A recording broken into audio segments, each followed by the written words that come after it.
మీ business ఏదైనా మీ ఊర్లో promotion చేయాలంటే అది సుమన్ టీవీతోనే సాధ్యం. ఇప్పుడే సంప్రదించండి. కాశ్మీర్ నుంచి కన్యాకుమారి వరకు భారతదేశంలో హిందువులపై దాడి జరిగిన బాలీవుడ్ దిగ్గజాలు సైతం నోరు మెదపలేని పరిస్థితి. అంటే ఎందుకు ఈ పరిస్థితి కారణం ఏంటి? మనం పూర్తిగా నిర్మూలించడం అనేది చాలా కష్టం. ఈ మధ్య కాలంలోనే చూసుకుంటే పహల్గామ్ దుర్ఘటన అయితే జరిగింది. ఆ ఘటన గురించి మీరు ఎలా స్పందిస్తారు? ఉగ్రవాదులను తెలిసిన తర్వాత కూడా వాటి మీద ఈ విధంగా చర్యలు తీసుకోలేదు, ఇంకా సహకరించినారు. హిందువుల మీద దాడులు జరుగుతాయని ఒక హెచ్చరికగా పోయి మీ మూడింటికి చెప్పుకోండి అని చెప్పడం చాలా దారుణాతీతం. ఇప్పుడు ఈ విహెచ్పి, బజరంగ్ దళ్, ఆర్ఎస్ఎస్ని అన్యమతస్తుల వాళ్ళు ఏమంటున్నారంటే ఇండియన్ ముజాహిదీన్, ఐసిస్ ఇలాంటి తీవ్రవాద సంస్థలతో పోల్చి చూపిస్తున్నారు. అంటే దీనికి మీ వివరణ ఏంటి? అలాంటప్పుడు మీరు ఖచ్చితంగా నన్ను వ్యతిరేకిస్తారు. అయ్యప్ప మాల వేసిన స్కూల్ విద్యార్థిని స్కూల్ నుంచి బయటికి పంపించడం కానీ, స్కూళ్ళల్లో బొట్టు పెట్టుకోవడం నిషేధం అనేది కానీ, కేవలం హిందూ మతం వారిని మాత్రమే ఇటువంటివి అడ్డంకులు క్రియేట్ చేయడం, అంటే దీని వెనుక అంతరార్థం ఏంటి? కులాలకు అతీతంగా, వర్గాలకు అతీతంగా రియాక్ట్ అవుతారు. నిన్నటికి నిన్న నందికొట్కూరు సెయింట్ మేరీస్ స్కూల్లో ఏ భగవంతుని నమ్మకం కూడా నాస్తికం, కానీ నాస్తికం అనే పేరుతో కేవలం హిందువుల మీదనే విమర్శలు చేస్తూ హిందూ మతం మీదనే దాడులు చేసే వారి మీద ఎటువంటి చర్యలు తీసుకోవాలని మీరు భావిస్తున్నారు? మన ధర్మంలో ఉన్న మంచి మంచి విషయాలని దాన్ని చెడుగా చూపించడం, ఇలాంటి చేసినంత నాస్తికులు కమ్యూనిస్టులే. అలాంటి కమ్యూనిస్టులు భగవద్గీత ప్రపంచానికే మార్గదర్శకం ఇచ్చే ఒక గ్రంథం. మన హిందువులే భగవద్గీతను అపశకనం జరుగుతున్న పరిస్థితి మన హిందువులే కట్టారు. హిందువుల తప్పంటే భగవద్గీత అనేది ఒక వ్యక్తిత్వ వికాస గ్రంథం. ఇంత సనాతన ధర్మం భగవద్గీత పుట్టిన ఈ నేలలో క్రిస్టియన్ ఇంటికి వెళ్తే బైబిల్ ఉంటుంది, ఒక ముస్లిం ఇంటికి వెళ్తే తప్పకుండా ఖురాన్ ఉంటుంది. ఎంతమంది హిందువుల ఇళ్లలో భగవద్గీత ఉంది? చదవకపోవడానికి ప్రధాన కారణం అంటే భగవద్గీతలో ఏముంది? కేవలం హిందువుల పండుగలు వచ్చినప్పుడు మాత్రం కాలుష్యంని తెర మీదకి తీసుకొస్తారు. చిన్న చిత్కా అని లేకుండా ప్రతి ఒక్కరూ పర్యావరణ ప్రేమికులుగా మారిపోతారు. చరిత్ర మన ధర్మాన్ని మనం పాటించేటప్పుడు మాత్రం ఎందుకు ఇన్ని నోరులు వేస్తున్నాయి? విశ్వ హిందూ పరిషత్ ఏం నిర్దేశం చేస్తుందంటే బక్రీద్ రోజు ఏమైతే ఎప్పుడు ఖండించదు. కేవలం హిందూ ధర్మం ఉండాలనుకోవడం తప్పే, కానీ హిందువుల మీద ఇంత తీవ్రమైన విమర్శలు కానీ, తీవ్రతరమైన దాడులు జరగడం కానీ జరుగుతున్నాయి. ఎందుకంటే కేవలం ఈ ఉదయనిధి స్టాలిన్ నుంచి కాదు, కాశ్మీర్ నుంచి కన్యాకుమారి వరకు ప్రతి చోట హిందువులను విమర్శించడమే జరుగుతుంది. బాలీవుడ్ దిగ్గజాలను సైతం చూసుకుంటే కూడా భారతదేశంలో హిందువులపై దాడి జరిగినప్పుడు వాళ్ళు నోరు మెదపారు. అదే సిరియా అటువంటి దేశాల్లో దాడులు జరుగుతున్నప్పుడు, అన్య మతాలు జరిగినప్పుడు దాని మీద ట్విట్టర్లో, ఎక్స్లో వాళ్ళు దాని గురించి వెంటనే స్పందించడం జరుగుతుంది సానుకూలంగా. కానీ మన దేశంలో ఎన్నో చోట్ల కాశ్మీర్లో కానీ పండితులను ఎంతో మందిని చిత్రహింసలకు గురి చేసి చంపడం జరిగినప్పుడు కూడా బాలీవుడ్ దిగ్గజాలు సైతం నోరు మెదపలేని పరిస్థితి. అంటే ఎందుకు ఈ పరిస్థితి కారణం ఏంటంటే ఇంత మెజారిటీ ఉన్న భారతదేశంలో ఇంత, అంటే ఇప్పుడు కూడా మీరు అన్నట్లు హిందూ అనుకూల పార్టీలు అయితే ఉన్నాయని చెప్తున్నారు. మనకు ఆల్రెడీ ఇప్పుడు ఆ నిందను మోస్తున్నారు మోడీ గారు కూడా, కేవలం హిందూ అనుకూలమైన పార్టీ అని చెప్పి. ఇంత ఉన్నప్పటికీ కూడా ఇంకా భారతదేశంలో హిందువుల మనుగడ కష్టమైపోయింది. దానికి మీరు ఏ విధంగా స్పందిస్తారు? గతంతో పోలిస్తే హిందువుల మనుగడ చాలా రాష్ట్రాల్లో బాగుపడుతుంది. మీకు ఉదాహరణకు ఉత్తరప్రదేశ్ తీసుకున్నా, ఈరోజు అస్సాం తీసుకున్నా, మహారాష్ట్ర తీసుకున్నా, ఏం తీసుకున్నా ఈ వీటిల్లో ఏమైతే సంఘ విద్రోహ శక్తులు ఉన్నాయో, మతాల పేరు మీద ఏమైతే అలజడులు సృష్టించినారో ఈరోజు ఆ ప్రభుత్వాలు కంట్రోల్ చేయగలుగుతున్నాయి. మనం పూర్తిగా నిర్మూలించడం అనేది చాలా కష్టం. కొన్ని వేల సంవత్సరాలు, లేకపోతే మొన్న స్వాతంత్రం వచ్చేంత 70 సంవత్సరాలు వీళ్ళు కొనిపోయేలా చేసినప్పుడు ఇప్పటికిప్పుడు పూర్తిగా నిర్మూలించాలంటే చాలా కష్టం. ఒకవేళ మనం అనుకున్నట్టు 99, 2004లో వచ్చిన ప్రభుత్వము అలాగే కొనసాగి ఉంటే ఈ పాటికి చాలా మార్పులు జరిగే అవకాశం ఉండేది. మధ్యలో వేరే ప్రభుత్వాలు రావటం, వారు రెచ్చిపోవటము, వాళ్ళు ఈ దేశంలోని వనరులపై ముస్లింలకే మొదటి హక్కు అనే స్థితికి కూడా వెళ్ళటం, లేని కాషాయ తీవ్రవాదాన్ని ఉందని చెబుతూ లేని దాడులను చూపిస్తూ ఒక మన ప్రజ్ఞా ఠాకూర్ను కానీ, తర్వాత ఇంకొక మన మిలిటరీ అతను వారిని కానీ దోషులుగా చూపించి లేని కాషాయ తీవ్రవాదాన్ని ఎస్టాబ్లిష్ చేస్తూ ఇస్లామిక్ టెర్రరిజంతో సమానంగా హిందూ టెర్రరిజం కూడా ఉంది అని చెప్పి సమాజానికి చూపించి మనల్ని మరింత నిర్వీర్యం చేయడానికి ఒక ప్రయత్నం జరిగింది. వాటినన్నింటినీ కూడా అబద్ధం అని చెప్పి మనం నిరూపణ చేయగలిగాం. వీటినన్నింటినీ అధిగమించడానికి మరికొంత సమయం పడుతుందనేది మా ఉద్దేశం. ఇవి ఖచ్చితంగా ఈ మార్పు మీరు ఏమైతే అడుగుతున్నారో ఆ మార్పు, సమాజం ఏమైతే ఆశిస్తుందో ఆ మార్పు వస్తుంది. ఇది జరుగుతుంది ఖచ్చితంగా. ఈ మధ్య కాలంలోనే చూసుకుంటే పహల్గామ్ దుర్ఘటన అయితే జరిగింది. ఆ ఘటన గురించి మీరు ఎలా స్పందిస్తారు? మీకు ఈ ఈ ఘటన ఏమైతే జరిగిందో మీకు దీంట్లో బేసిక్గా ఒక తేడా అయితే మీరు గమనించాలి. ఒకప్పుడు మనం తాజ్ హోటల్ ముంబై మీద దాడులు జరిగినప్పుడు దాదాపు 200 మంది పైన చనిపోయారు. చనిపోతే అప్పుడున్న ప్రభుత్వం ఏమైతే ఉందో నిజంగా ఏమైతే చర్యలు తీసుకోవాలనో పాకిస్తాన్ నుంచి ఉగ్రవాదులని తెలిసిన తర్వాత కూడా వాటి మీద ఈ విధమైన చర్యలు తీసుకోలేదు. ఇంకా సహకరించినారు. ఎలా సహకరించారంటే ఇక్కడ సమాచారం దాడులు జరిగేటప్పుడు అక్కడ వెళ్ళేదానికి ఎవరైతే ప్రయత్నం చేస్తున్నారో వాళ్ళని నిలుపుదల చేయకుండా ఆ దాడులు జరిగిన తర్వాత ఏమైతే ఉందో అక్కడ ఉన్న ఏటీఎస్ కూడా ఇది కాషాయ తీవ్రవాదం అని ఆ కసబ్కు ఒక ముందరనే ఒక ఏమంటారు కుట్రతో ఒక కాషాయ దారం కట్టించి ఇది కాషాయ తీవ్రవాదం అని ఒక నిరూపణ చేయాలని చెప్పి ఒక ప్రయత్నం జరిగింది. మన అదృష్టం ఎలా ఉందంటే వాడు ప్రాణాలతో దొరకటం. ఆ ప్రాణాలు దొరకటం మనకు తుకారాం కుంబ్లే పేరు అదే అనుకుంటాను నేను. వారి యొక్క త్యాగం వల్ల, వారి యొక్క పట్టుదల వల్ల ఆ రోజు దొరకడం. మనమందరం కూడా ఈ కసబ్ను గుర్తుపెట్టుకుంటాం, కానీ ఆయన తుకారాం ఓంబ్లే గారిని మాత్రం మనం మర్చిపోతున్నాం. ఇలాంటి వీరులను మనం ఖచ్చితంగా గుర్తుపెట్టుకోవాల్సి ఉంది. ఆ రోజు ఏమైతే జరిగిందో మనం ఖచ్చితంగా చాలా నష్టపోయినాం, కానీ ఎదురుదాడి చేయలేకపోయినాం. మీరు ఇందాక అన్న పహల్గామ్లో ఎవరైతే ఇది కేవలము అంటే మనల్ని నేరుగా మన మీద దాడి చేయలేక, నేరుగా భారతదేశ సైన్యాన్ని ఎదుర్కోలేక, భారతదేశంలో ఉన్న ఒక నమ్మకాన్ని సడలింపజేయాలని, మీరు హిందువులుగా కొనసాగితే మీ హిందువుల్లో మీకు ఇంకా అన్యాయం జరుగుతుంది, మీకు హిందువుల మీద దాడులు జరుగుతాయని ఒక హెచ్చరికగా అక్కడున్న అతివల సింధూరాన్ని తెచ్చి పోయి మీ మోడీకి చెప్పుకోండి అని చెప్పడం చాలా దారుణాతి దారుణం. అప్పట్లోనే ఏమైతే జరిగిందో దాన్ని అంతకుముందున్న ప్రభుత్వాల ప్రకారం, మన 2008లో ఉన్న ప్రభుత్వం ప్రకారం అయితే మనం ఈరోజు కూడా ఆ బాధను అనుభవిస్తూ ఇంట్లో ఒక మూలన కూర్చోవలసి వచ్చేది. కానీ ఇప్పుడున్న ప్రభుత్వం వెంటనే దాని మీద చర్యలు తీసుకొని ఆపరేషన్ సింధూర్ జరిపి అక్కడ ఉన్న ఉగ్రవాద శిబిరాలపై దాడులు చేసి వాళ్ళు ఎప్పుడైతే మళ్ళీ ప్రతిదాడి చేయడానికి ప్రయత్నం చేసినప్పుడు అక్కడ ఉన్న అనుస్థావరాలు మిగిలిన సైనిక శిబిరాలపై కూడా దాడులు చేసి దాని తర్వాత ఆపరేషన్ మహాదేవ్ పేరు మీద కాశ్మీర్లో ఎవరైతే ఈ ముస్కర్లు ఉన్నారో వాళ్ళని కూడా చంపివేయగలిగే శక్తిని భారతదేశం సంపాదించుకుంది.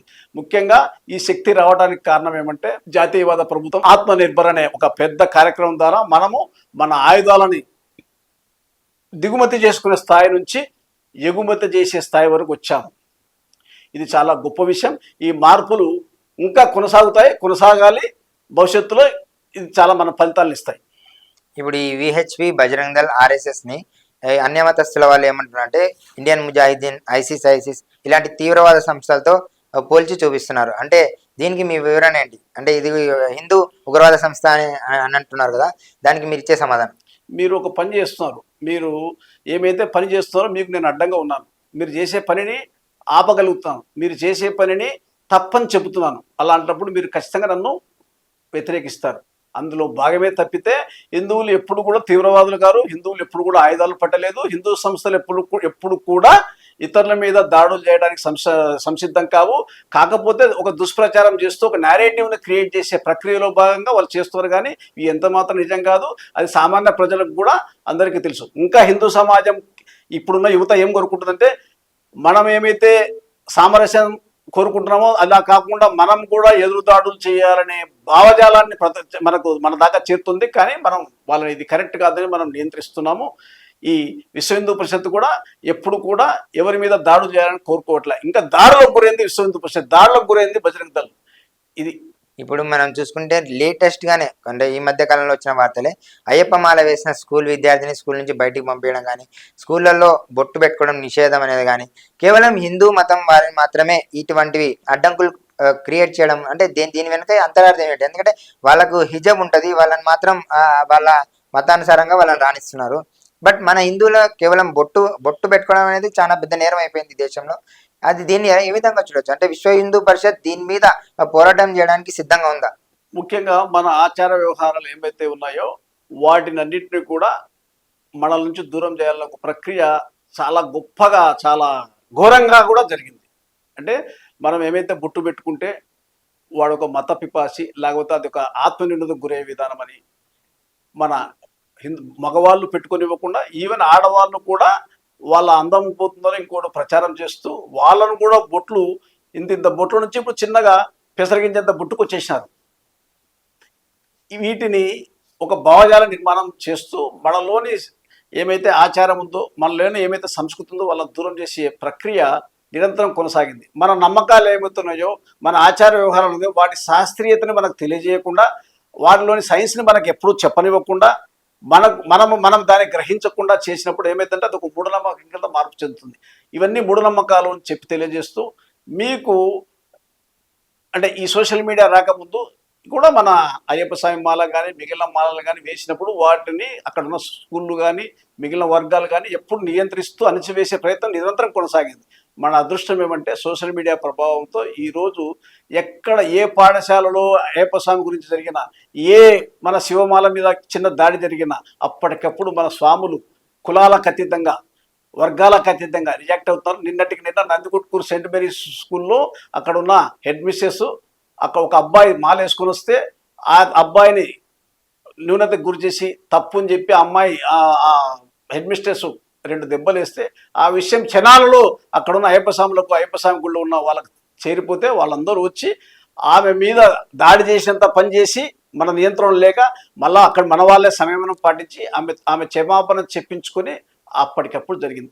ఇది గతంలో లేదు, ఇప్పుడు మనలో వచ్చిన చైతన్యం ఇది ఇంకా ఉధృతమవుతుంది. మనం ఖచ్చితంగా హిందూ సమాజం ప్రతిస్పందిస్తుంది, మనం ఫలితాలు కూడా మనం సాధించగలుగుతాం.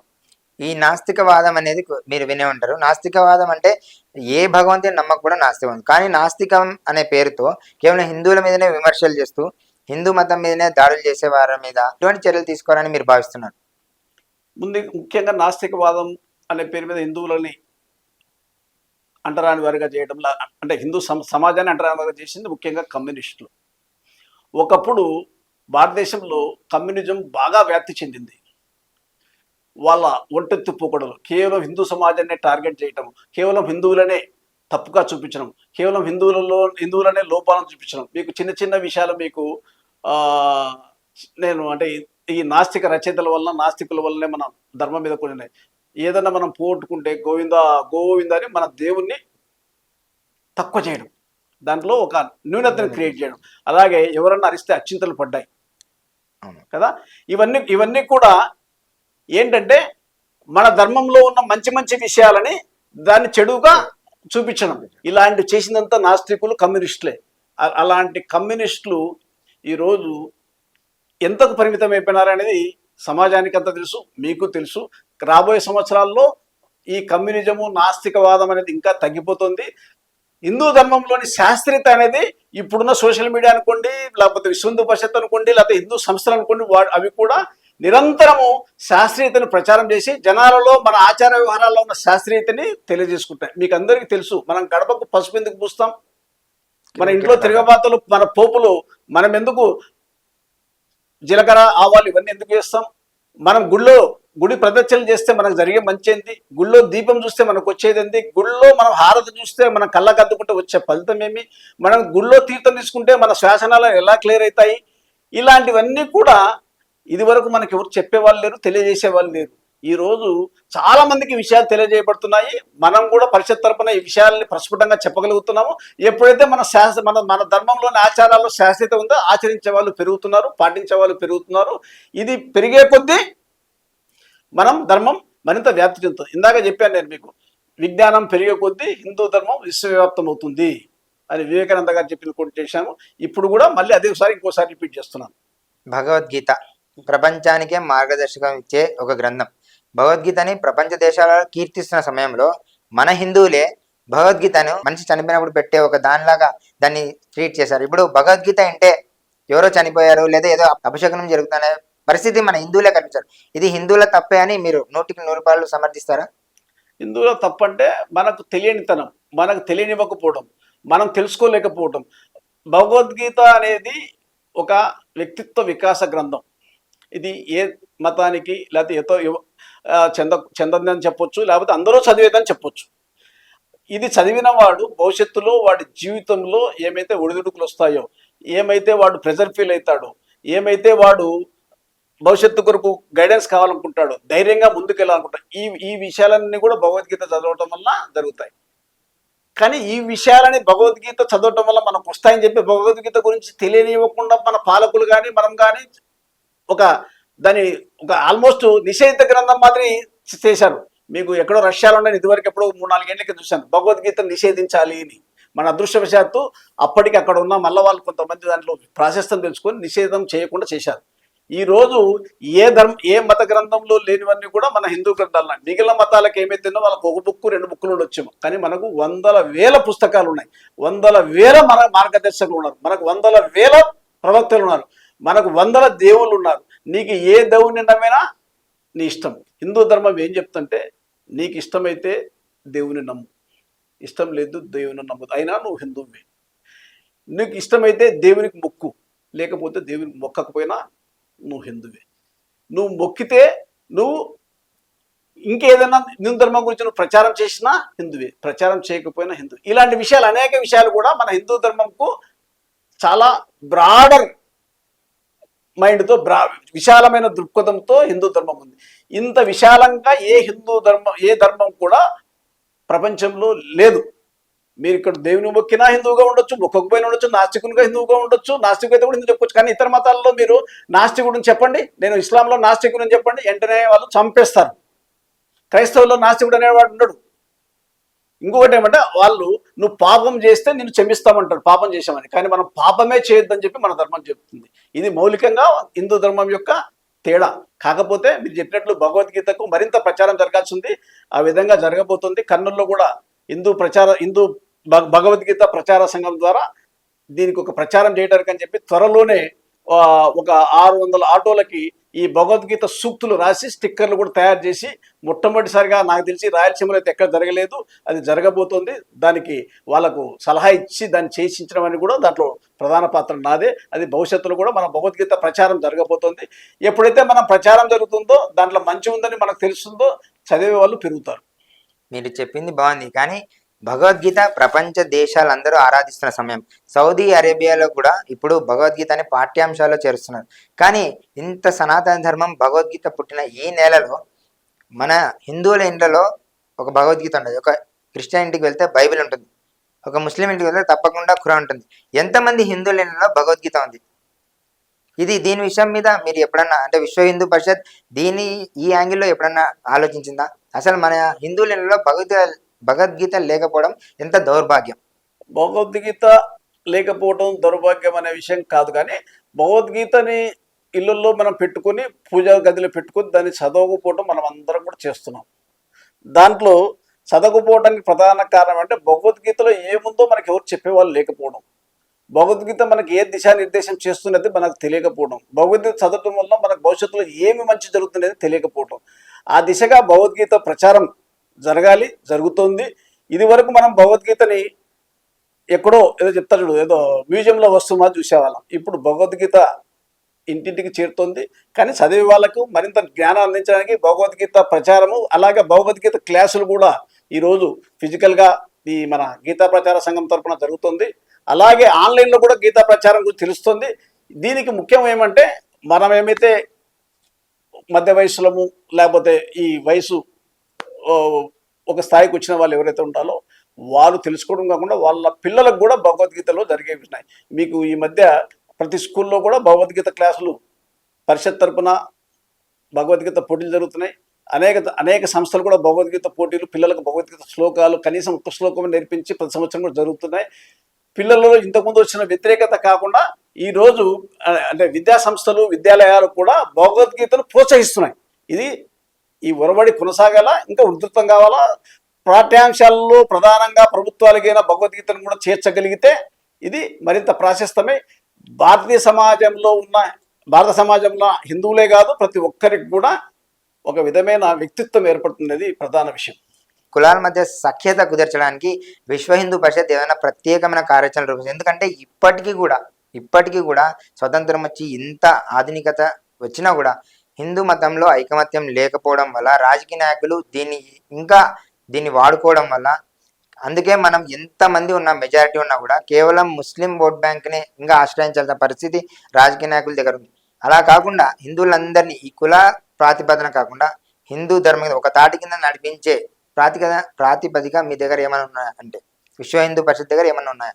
కుల వ్యవస్థ అనేది హిందూ సమాజంలో ఒక న్యూనత క్రియేట్ చేసే సంస్థ. అంటే మనలో మనకు విభేదాలు సృష్టిస్తూ నువ్వు ఎక్కువ నేను తక్కువ, లేకపోతే నన్ను అనగదొక్కుతున్నారు, నాకు ప్రాధాన్యం ఇవ్వట్లేదు, నా కులానికి ప్రాధాన్యం ఇవ్వట్లేదు అనేది ఒక భావజాలాన్ని పెంపొందిస్తూ మనల్ని కలవకుండా చేయడానికి కుల వ్యవస్థను రాజకీయ పార్టీలు చాలా బాగా ఉపయోగించుకుంటున్నాయి. కానీ విశ్వ హిందూ పరిషత్తు ఇక్కడ కులాలు కానీ వర్గాలు కానీ లేకుండా నిరంతరం ఉంటుంది. ఇందులో చాలామంది ఎవరైతే బాధ్యత తీసుకొని పనిచేస్తున్నారో అక్కడ కులాలకు అతీతంగానే పనిచేస్తారు. ఈ విశ్వ హిందూ పరిషత్తు కూడా ఏం చేస్తుందంటే, మనం ఇప్పుడు చూస్తాం ఈ కార్తీక మాసంలో కూడా కులాల లెక్కన అన్ని వనభోజనాలు జరుగుతున్నాయి. కానీ విశ్వ హిందూ పరిషత్ ఆధ్వర్యంలో హిందూ భోజనాలు, హిందూ వన మహోత్సవ భోజనాలు జరుగుతున్నాయి. అది ప్రతి సంవత్సరం చేస్తున్నాము. ఈ సంవత్సరము రేపు 16వ తారీఖున ఆర్ఎస్ఎస్ తరపున, అంటే మన కేశవ స్మృతి మండలి తరపున ఈ బాలసాయి స్కూల్ దగ్గర ఈ హిందూ వనభోజనాలన్నింటినీ రేపు 16వ తారీఖున జరుగుతున్నాయి. ఇక్కడ ఏ కులమని ఏ వర్గమని నువ్వు పెద్ద నెచ్చినా లేకుండా అక్కడ హిందూ వనభోజనాలు జరుగుతాయి. దాదాపు 2-3 వేల మందికి భోజనాల ఏర్పాటు జరుగుతుంది. ఇది మనం గ్రహించుకోవాల్సిన విషయం. విశ్వ హిందూ పరిషత్తుకు ఎక్కడ కూడా కులపరంగా లేదు. కులాలను ఏకీకృతం చేయడానికి మనం నిరంతరం ప్రయత్నం చేస్తున్నాం. మన చరిత్ర చూసుకుంటే ఎన్నో దేవాలయాల్ని వాళ్ళు కూల్చి దాని మీద మసీదులు కానీ ఇలా కట్టడం జరిగింది. ఇటువంటి చరిత్రను వక్రీకరించి చరిత్రను రూపం అవ్వే పరిస్థితి అయితే ఉంది. ఎందుకంటే మన నగరాల పేర్లు కూడా చూసుకుంటే హైదరాబాద్కి ఇంతకుముందు గతంలో భాగ్యనగరం అనే పేరు. వీళ్ళ దండయాత్ర తర్వాత ఎన్నో ఊర్ల పేర్లు మార్చేసి అసలు మన చరిత్రనే లేకుండా చేయడం అనేది జరిగింది. విశ్వ హిందూ పరిషత్ ఆధ్వర్యంలో ఈ చరిత్రను మళ్ళీ తిరగ రాసే ప్రయత్నం ఏమైనా చేస్తున్నారా? అంటే చరిత్రను కనీసం ప్రజలకు తెలియజేసే ప్రయత్నం ఏమైనా చేస్తున్నారా? ఇది మీరు చెప్తున్న ప్రక్రియ నిరంతరం కొనసాగుతోంది.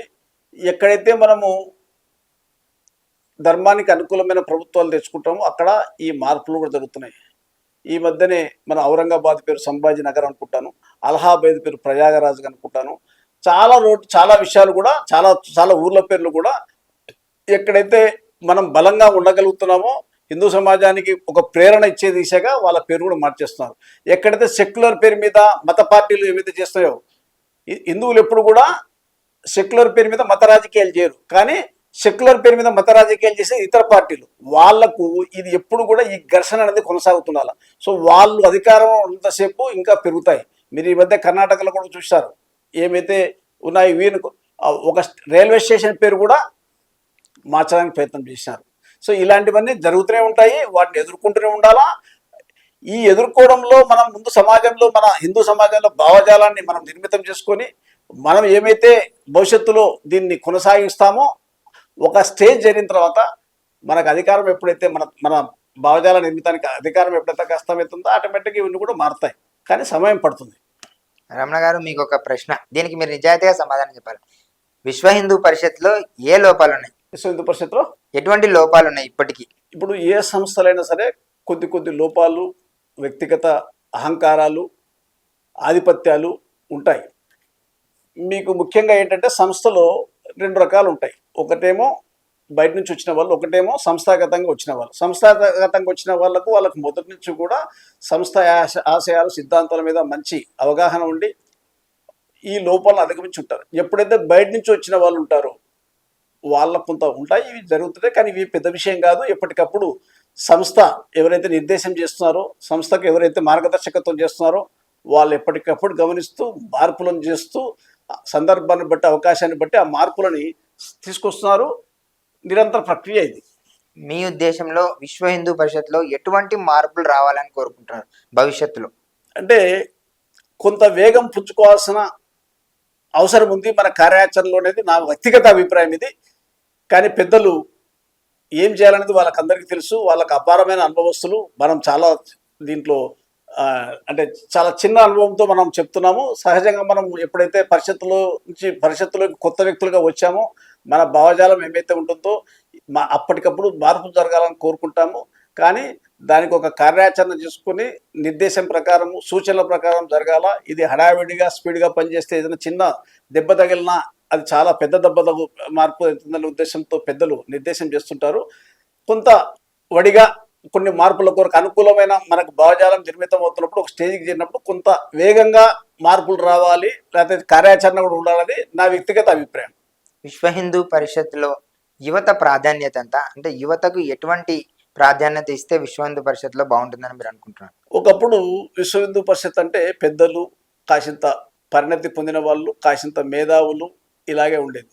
ఎప్పుడైతే బజరంగ దళ విశ్వ హిందూ పరిషత్తులో భాగమైందో, బజరంగ దళ ఏర్పాటు జరిగిందో యువతకు అనేక ప్రాధాన్యత ఇస్తున్నారు. ఈరోజు గో రక్షణ, గో సంరక్షణ విషయంలో యువత పనిచేస్తున్నట్టు ఎవరు పనిచేయట్లేదు. నిజంగా బజరంగ దళ పనిచేసినట్టు ఎవరు పనిచేయట్లేదు. అలాగే హిందూ ధర్మానికి ఎక్కడైనా అన్యాయం జరిగినా, ఏదైనా ఇబ్బంది వచ్చినా కానీ ముందు బజరంగ దళ పరిగెత్తుతోంది. మీకు నిన్నటికి నిన్న మన కర్నూలు పాత బస్టాండ్లో ఒక పూల హోల్సేల్ వ్యాపారస్తులు అంతా కలిసి జతయి ఒక రైతుని అక్కడ అమ్ముకోకుండా చేస్తే వాళ్ళు ప్రేరేపితమే దాన్ని ఒక కార్యాచరణ చేసుకొని అక్కడ ఉన్న ఎస్పీ వాళ్ళని అందరినీ కలిసి అక్కడ వీటిని నియంత్రించాలనే ప్రోగ్రామ్. ఇది గతంలో జరిగేది కాదు. దీనికి అన్నింటికి కూడా బజరంగ దళ్ ఉండటం వల్లనే మనం కూడా కొన్ని విషయాల్లో మనం సాధించగలుగుతున్నాం. ఇప్పుడు చూసుకుంటే ఆధునికత పేరుతో మనం ఎంతో కాలుష్యాన్ని అయితే తెచ్చుకున్నాం. కానీ కేవలం హిందువుల పండుగలు వచ్చినప్పుడు మాత్రం కాలుష్యాన్ని తెర మీదకి తీసుకొస్తారు. కానీ దీపావళి పండుగ చేసుకోవాలన్నా ఇబ్బంది. ప్రతి ఒక్కరూ, అంటే రాజకీయ నాయకుల దగ్గర నుంచి చిన్న చిత్కా అని లేకుండా ప్రతి ఒక్కరూ పర్యావరణ ప్రేమికులుగా మారిపోతారు. దీన్ని ఏ విధంగా చూస్తారు? అంటే ఇప్పుడు ఈ వాహనాల కాలుష్యం కావచ్చు, ఈ బర్త్డేలు ఇవి చేయొచ్చు, ఇప్పుడు ఈ సెల్ ఫోన్ టవర్లు కానీ ఏదో ఒక, అంటే మన ఆధునికత పేరుతో మనం ఎంతైనా విధ్వంసం సృష్టించుకోవచ్చు. కానీ చరిత్ర, మన ధర్మాన్ని మనం పాటించేటప్పుడు మాత్రం ఎందుకు ఇన్ని నోరులు వేస్తున్నాయి? దీని మీద అవగాహన కల్పించడానికి విశ్వ హిందూ పరిషత్ ఏ చర్యలు చేస్తుంది? ఇది ఒక రకంగా చెప్పాలంటే హిందూ ధర్మం మీద ఒక దాడి.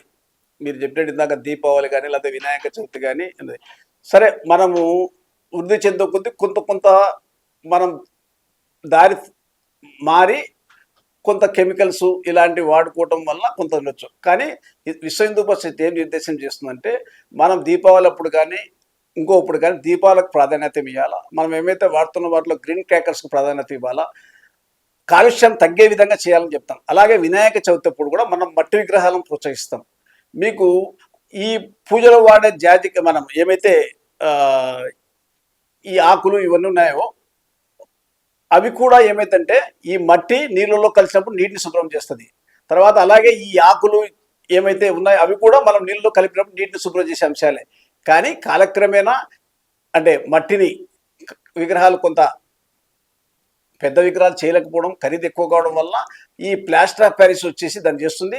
పరిషత్ ప్రతి సంవత్సరం కూడా ఈ మట్టి విగ్రహాలను ప్రోత్సహించాలనే ఉద్దేశంతో మట్టి విగ్రహాలు ఎవరైతే చేస్తారో వాళ్ళ విషయాలన్నీ కూడా ఈ విగ్రహాల ఆవాసం చెప్పడం. ఈ సంవత్సరం గతంలో 1-2 విగ్రహాలు దగ్గర ఈ సంవత్సరం 15-20 విగ్రహాలు కూడా ఈ సంవత్సరం మట్టి విగ్రహాలే పెట్టారు. ఈ విధంగా మార్పు ఏదో చెందుతుంది. కానీ సమాజం ఏం చేస్తుందంటే హిందూ ధర్మాన్ని ఒక కాలుష్యమైన పండగలు ఇవి ప్రచారం చేసే విధంగా జరుగుతున్నాయి. మీకు జనవరి 1కి వాళ్ళు బాణసంచా కాల్చరా, డిసెంబర్ 25కు బాణసంచా కాల్చరా, బక్రీద్కు ఎంత కలుషితం అవుతుంది. ఇవేవి కూడా పరిగణలోకి వాటికన్నింటినీ సెక్యులర్ పేరు మీద మనల్ని నోరు మూపిస్తారు, మన వాటిని హైలైట్ చేస్తారు. సరే, పర్యావరణ ప్రేమికులు అవన్నీ కూడా ఉంటుంది. మీకు తెలుసు, పేట అని ఒక సంస్థ ఉంది. మీకు చాలా ఏమైతే కుక్కల మీద వాటి మీద చాలా తీవ్రంగా ప్రతిస్పందిస్తారు. కానీ బక్రీద్ రోజు ఏమైతే వధ జరుగుతుందో వాటిని మాత్రం ఎప్పుడు ఖండించదు. ఎందుకంటే వాళ్ళకు ఒక ప్రమాదం అని వాళ్ళకి తెలుసు, వాళ్ళు దాడి చేస్తారని వాళ్ళకి తెలుసు. హిందూ సమాజం ఏమైతే ఎవరి మీద దాడులు చేయదు కాబట్టి ఈ సులభంగా మన మీద ప్రచారం చేయడానికి అవకాశం ఉంది. ఇప్పటికి కూడా మీరు చెప్తున్నారు మన వాళ్ళని సంస్కరించుకోమని చెప్తున్నారు, మన వాళ్ళని దీపావళి వరకు పరిమితి కమ్మని చెప్తున్నారు, మన వాళ్ళని మట్టి విగ్రహాలు ప్రోత్సహించాలని చెప్తున్నారు. కానీ భారతదేశానికి అత్యంత భారీ ఎకానమీ సృష్టించే ఈ ధూమపానం ఎంతో మంది చేస్తారు. ఇప్పుడు వాహన కాలుష్యం ఉంది, వాహనాల కాలుష్యం ఉంది. వీటిని తగ్గించుకోవడం కానీ కేవలం హిందూ పండగల ఒక్కరోజు పండగకి మాత్రమే మనమే సంస్కరణ చేసుకోవాలి. ఎందుకు హిందూ ధర్మం పైన ఇంత వివక్ష ఎందుకు? అంటే దేశంలో కాలుష్యం అనేది ప్రతిరోజు పెరిగిపోతుంది. మహానగరాల్లో చూసుకుంటే ఈ ధూమపానం అనేది నిషేధిస్తే ఎంతో కాలుష్యం అయితే ప్రతిరోజు కొన్ని కోట్ల మంది అయితే ధూమపానంకి అయితే యువత నుంచి పండు ముసలి వరకు ధూమపానం అలవాటు లేని వాళ్ళు చాలా తక్కువ. ఎందుకంటే మనం బయటికి వెళ్ళి చూస్తే ధూమపానం అనేది దానివల్ల ఎంత పర్యావరణ అంటే రోడ్ల విస్తరణ పేరుతో చెట్లను నరకొచ్చు. ఆధునీకరణ పేరుతో పంట పొలాలను తీసేసి ఎక్కడెక్కడ పడితే అక్కడ పెద్ద పెద్ద బిల్డింగ్లను క్రియేట్ చేయొచ్చు. కానీ దానికి రాని పర్యావరణవేత్తలు కేవలం హిందూ ధర్మం మీద ఎందుకు దాడి చేస్తానని ప్రశ్నిస్తున్నాను నేను. కేవలం హిందూ ధర్మాన్ని అణచివేయాలా, హిందూ ధర్మం నుంచి ఒక చెడ్డగా చూపించాలనే ప్రధాన ఉద్దేశమే. ఇందాక మీరు ఇంకొక విషయం చెప్పారు, ధూమపానం అనేది. ధూమపానం అనేది ప్రభుత్వం దాన్ని ప్రోత్సహించడం తగ్గించాలనే ఉద్దేశంతోనే ఒకప్పుడు సిగరెట్ ప్యాకెట్ వచ్చే విలువకి ఇప్పుడు ఒక సిగరెట్ కూడా రావట్లేదు. సో వాటి ధరలు పెంచుకుంటున్నారు, వాటి చేస్తున్నారు. పర్యావరణానికి వ్యతిరేకంగా ఉండే వాటిని అన్నింటి కూడా ధరలు పెంచేసి సామాన్యునికి అందుబాటులో లేకుండా దూరం చేస్తూ వాటిని ఆ విధంగా ఒక విధమైన చర్యలు తీసుకుంటూ చేస్తున్నారు. అలాగే పర్యావరణం మీరు ఏమైతే ఇప్పుడు చెప్తున్నారో ఇది హిందూ సమాజం మీద ఎప్పటి నుంచో జరుగుతున్న దాడులు ఏమైతే ఉన్నాయో అవి గతంతో పోలిస్తే ఇప్పుడు మనం వాటికి సరైన వివరణలు ఇస్తూ వాటిని తగ్గించే ప్రయత్నం జరుగుతూ ఉంది. ఇంకా భవిష్యత్తులో ఇంకా తగ్గుతాయి. మీరు కూడా ఇప్పుడు చెప్పడం అంటే మన వరకే సంస్కరణలు చెప్తారు కానీ ప్రజల్ని అవగాహన కల్పించేలా అంటే మీరు ఎటువంటి అంటే విశ్వ హిందూ పరిషత్ తరఫున ఇటువంటి ప్రతిపాదన చేస్తే అంటే కాలుష్యం అనేది కేవలం ఒక రోజుతో వచ్చేది కాదు, ఒక రోజుతో అంతమైపోయేది కాదు. ఇప్పుడు మనం హిందువులందరూ కూడా ఒకరోజు దీపావళి చేసుకోవడం మానేస్తే దేశంలో కాలుష్యం ఢిల్లీ నగరంలో ఇప్పుడు కాలుష్యానికి నంబర్ 1 కాలుష్యంలో ఉన్న ప్రజలు. సరే ఉదాహరణకి ఈ సంవత్సరం దీపావళి చేసుకోలేదు, తగ్గిపోయిందా? కాలుష్యం తగ్గిపోతుందా? అంటే మీకు వీటి మీద అవగాహన కల్పించడానికి విశ్వ హిందూ పరిషత్ ఏం చేస్తుందని నేను అడుగుతున్నాను. మీకు ఢిల్లీ నగరం గురించి చెప్పారు. ఢిల్లీ నగరంలో ఏంటంటే ప్రధాన కారణము అక్కడ పక్కనున్న పంజాబ్, హర్యానాల్లో ఈ పంటలు అయిపోయిన తర్వాత అక్కడ మిగిలిపోయిన వ్యర్థాలను అంటబెట్టడం. అవి దగ్గర ఈ సీజన్ అంతా కూడా వాటి యొక్క పొగ కాలుష్యం అంతా కూడా ఢిల్లీ వరకు చెప్తుంది, చుట్టూ కూడా వస్తుంది. కేవలం దీపావళి 1-2 రోజులు మాత్రం కాలుష్యం పెరుగుతుంది. సహజంగా ఎప్పుడైతే మనం బాణసంచా పిలుస్తాం పెరుగుతుంది. కానీ దాన్ని ప్రధానంగా చూపిస్తూ హిందూ పండగలని తగ్గించాలా, వాటి విలువను తగ్గించాలా, నిరోధించాలా అనే ప్రయత్నం గతంలో జరుగుతూ ఉంది. వాళ్ళు ఆ విధంగా చేసిన వాళ్ళ అధికారం కోల్పోయినారు. ఈరోజు ఏమైతే ఉన్నారో అధికారంలోకి రాగలిగినారు. ఈరోజు మళ్ళీ గత సంవత్సరం నిషేధం అసలు చేయకూడదని నిర్దేశించిన కోర్టులు కూడా ఈరోజు మీరు గ్రీన్ క్రాకర్స్ కాల్చుకోండి అంతవరకు పరిమితం చేస్తాము అని చెప్పి ప్రభుత్వం యొక్క మద్దతుతో చెప్పగలిగింది. ఈ మార్పు మనం చాలా మనకు భవిష్యత్తులో ఇంకా మార్పులు వస్తాయి.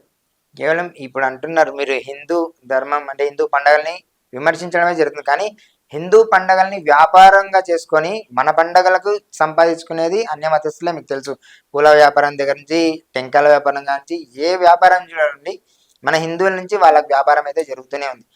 కానీ మన పండుగలను విమర్శించడమే జరుగుతుంది. కానీ వాళ్ళ కడుపు నింపుతున్న హిందువుల పండుగని మన విశ్వ హిందూ పరిషత్ వాళ్ళకి ఎలా అవగాహన కల్పించాలి అంటే ఇది కేవలం ఈ రాజకీయ నాయకులు వీళ్ళు చేసే కుట్ర వల్ల ఎంతో మందికి ఉపాధి కలిగిస్తుంది.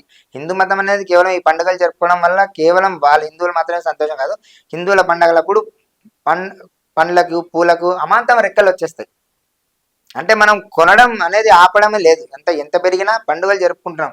కానీ ఇంత ఆదాయం సంపాదిస్తూ కూడా ఎందుకు హిందూ ధర్మం మీద విషం చిమ్ముతున్నారు? దాని మీద విశ్వ హిందూ పరిషత్ దాని మీద ప్రత్యేకంగా ప్రజలకు అవగాహన కల్పించే కార్యక్రమాలు ఏమైనా చేపడుతుందా? ఈ హిందూ యువత కొంత నిర్వీర్యం అవడానికి కొన్ని పనులు చేయడం నుంచి దూరం జరగడానికి కారణం ముఖ్యంగా ఏమంటే ఈ వెల్ఫేర్ స్కీమ్స్, ఫ్రీబీస్. ఈ ఫ్రీబీస్ ఎప్పుడైతే వస్తున్నాయో లేదు మన విద్యలో క్వాలిటీ లేకుండా మనం బీటెక్లు ఎంటెక్లు పూర్తి చేసి తర్వాత ఉద్యోగాలు రాక మన కుల వృత్తులు ఏమైతే ఉన్నాయో వాటిని చేయటం ఇష్టం లేక వాటికి దూరం అయ్యి లాస్ట్కి ఏమవుతుందంటే ఆటో నడపడానికి ఇష్టపడుతున్నాడు కానీ కుల వృత్తులు చేయడానికి ఎవరు ఇష్టపడడం లేదు. అదే సమయంలో ఇతర వర్గాలు ఏమైతే ఉన్నాయో వారు దాంట్లోకి చొచ్చుకొచ్చేసారు. ఈరోజు చాలా విషయాల్లో హిందువులు ఎవరు కుల వృత్తుల్లో దూరం అవుతున్నారు. మనం ఎప్పుడైతే దూరం జరుగుతున్నామో ఇతర వర్గాలకు అవకాశం వచ్చినట్టే, ఇతర వర్గాల నియంత్రణలోకి వెళ్ళిపోయినట్టే. మీరు ఇందాక చెప్పినట్టు పూలు పండించే వాళ్ళు ఎక్కువ మంది హిందువులే, కానీ హోల్సేల్ వ్యాపారస్తులంతా ఇతర వర్గాల వారు, కొనే వాళ్ళంతా హిందువులు. సో ఎప్పుడైతే మనకు ఒక వ్యవస్థ మీద గుత్తాధిపత్యానికి అవకాశం ఇచ్చినామో ఇది సహజంగా జరిగేది. అందులో కూడా ఇప్పుడు హిందూ యువతకు ఒక దిశానిర్దేశం చేస్తూ వారికి ఈ ఏమైతే విషయాలను అవన్నీ కూడా పరిషత్తే కాదు చాలా సంస్థలు వాళ్ళని ఈ విషయంలో మార్పు చావాలని చెప్పి ప్రయత్నం జరుగుతూ ఉంది. అలాగే అంటే సాంకేతిక శిక్షణ స్కిల్ డెవలప్మెంట్ సెంటర్ ఇలాంటివి కూడా మన హిందూ సంస్థలు ఏర్పాటు చేయడానికి ప్రయత్నం చేస్తున్నాయి. స్కిల్ డెవలప్మెంట్ సెంటర్స్ ఏర్పాటు చేసి ఒక ప్లంబరు, ఒక ఎలక్ట్రీషియను, ఒక ఏసీ మెకానిక్, ఇంకా రకరకాల విషయాల్లో వాళ్ళకు ఒక నైపుణ్యాన్ని కల్పించి హిందూ సమాజంలోని యువతకు ఈ ఈ ఒక అంశాలలో వాళ్ళని కూడా తయారు చేయాలని ఒక ప్రయత్నము జరుగుతూ ఉంది. కర్నూలులో కూడా ఆ దిశగా భవిష్యత్తులో రాబోయే 3-4 ఏళ్ళ లోపల ఒక స్కిల్ డెవలప్మెంట్ సెంటర్ కూడా ఈ కేశవ శృతి మండలి తరపున కూడా ఏర్పాటు కాబోతుంది. ఆ విధంగా ఈ హిందూ సంస్థలు నిరంతరం ప్రయత్నం చేస్తున్నాయి. ఇది కొనసాగుతుంది. కాకపోతే యువతలో కూడా ఆలోచన శక్తి పెరగాలి, మన పనులు మనం చేసుకోవాలి అనే ఒక భావజాలం మార్పిడి జరగాలి. ఆ భావజాలం మార్పిడి ప్రయత్నాన్ని కూడా జరుగుతూ ఉంది. రాబోయే కాలంలో విశ్వ హిందూ పరిషత్ ఏమన్నా నూతన ప్రణాళికలతో సిద్ధంగా ఉందా? ఇప్పుడు కాలానుగుణంగా మార్పులు అనేది సహజం. ఈరోజు ఇందాక మీకు చెప్పినట్టు నేను మనం చేస్తున్న పనులలో మనం చేస్తున్న కార్యాచరణలో వేగం పెంపొందాల్సిన అవసరం అయితే ఉందనేది నా వ్యక్తిగతమైన అభిప్రాయం. ఆ దిశగా కూడా ఇప్పుడు కొత్త యువత కొత్త ఆలోచనలు ఉన్న వాళ్ళు సంస్థల్లోకి వస్తున్నారు. ఎప్పుడైతే సంస్థలలో వాళ్ళు పూర్తి సేవానిరతితో వాళ్ళు దాంట్లోకి భాగస్వామ్యం అవుతారో వాళ్ళ ఆలోచనల ప్రకారం మార్పులు చెందుతూ ఉంటాయి. ఇంకా కొత్త ఇప్పుడున్న కార్యాచరణ, సేవ, రక్షణ, ధర్మ పరిరక్షణ ఇవన్నీ కూడా విశ్వ హిందూ పరిషత్ యొక్క నిర్దేశాలే.